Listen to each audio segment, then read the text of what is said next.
ఐశ్వర్యము ఉండుటచే మదాన్మత్తుడై న్యాయాన్యాయములు విచక్షణ లేక ప్రవర్తించితిని.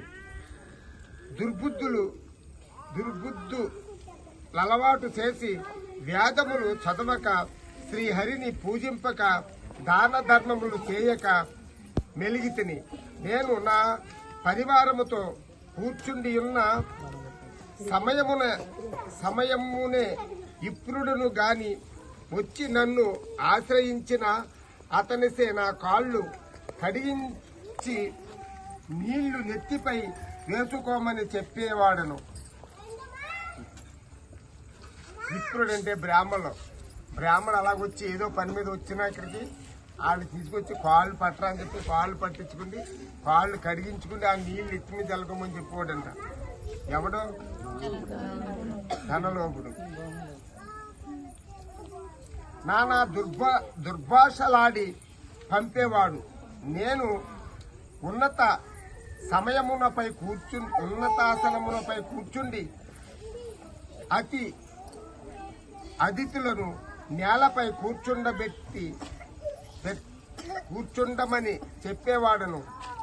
స్త్రీలను పసిపిల్లలను హీనముగా చూసేవాడను.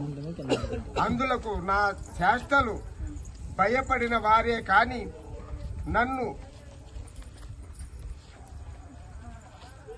నన్నెవరూ మందలించేవారు లేకపోయేది.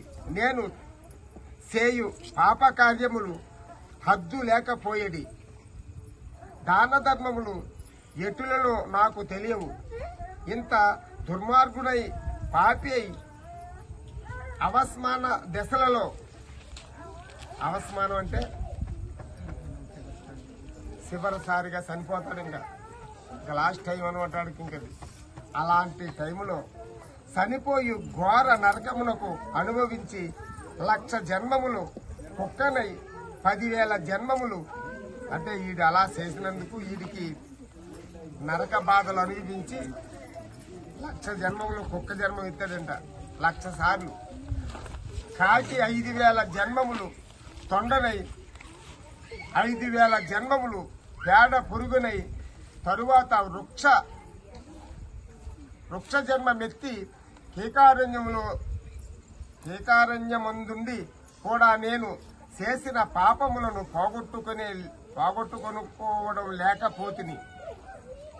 నాకు ఈ జన్మలో ఏ జన్మలో కూడా పాపం పోగొట్టుకునే స్థితి నాకు లేదు.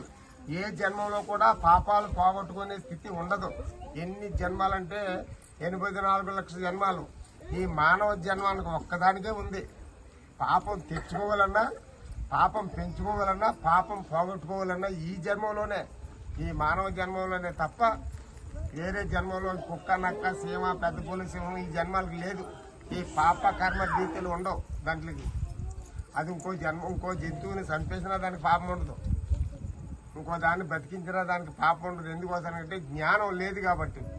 మనకి జ్ఞానం ఉంది కాబట్టి ఈ 4 లక్షల జాతి వారికే ఈ కర్మ ఫలితాలు, ఈ కర్మలే మనం అనుభవించేవి.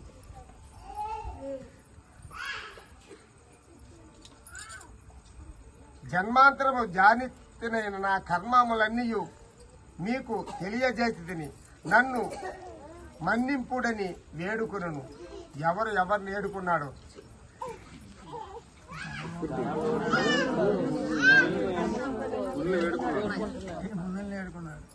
ధనలోపుడు అంటే ఎవడో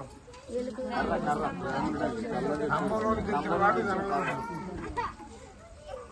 ఆ మాటలు ఆలకించిన మునులందరూ అమితాశ్చర్యం ఉంది. ఆహా, కార్తీక మాసము మహిమ ఎంత గొప్పది! అదియును గాక కార్తీక శుద్ధ పౌర్ణమి మహిమ వర్ణించ శిక్షము కాదు. కర్రలు, రాళ్లు, స్తంభములు కూడా మన కళ్ళ ముందే ముక్తి నొందుతున్నవి. వీటినన్నిటికన్నా కార్తీక శుద్ధ పౌర్ణమి ఆకాశ దీపం ఉంచిన మనుజుడు వైకుంఠ ప్రాప్తి తప్పక సిద్ధించును. అందువలననే ఈ స్తంభమునకు ముక్తి కలిగినది. మునులు అనుకొనుచుండగా ఆ ఇప్పురుడు మాట లాలకించి, ఓ ముని పొంగవులారా, నాకు ముక్తి కలుగు మార్గం ఏదైనా కలదా? ఈ జగంబును నెల్లరకు నిట్టులు కర్మబంధము కలుగును, అది నశించుట ఎట్లు? నా ఈ సంశయం వాపుడని ప్రార్థించను. ఇప్పుడు చెప్పుకున్నాం కదా అయ్యనమాట. పుణ్యం ఎలా వస్తుంది, పాపం ఎలా వస్తుంది నాకు చెప్పమని చెప్పేసి ధనలోపుడు అడిగాడు వీళ్ళందరినీ. అక్కడ ఉన్న మునేశ్వరులందరూ కూడా తమలో నొకడకు అంగీరస మునితో, స్వామి మీరే అతని సంశయమును తీర్చగలరు, సమర్థులు గాన వివరింపుడని కోరేది. అంత అంగీరసుకుడు ఇలా చెప్పెను. ఇది స్తంభ కథ. కార్తీక మాసమందలి 16వ అధ్యాయం కథ, స్తంభదీపం కథ అనమాట. అంటే మనం స్తంభదీపం పెట్టిన కథ ఇది అనమాట.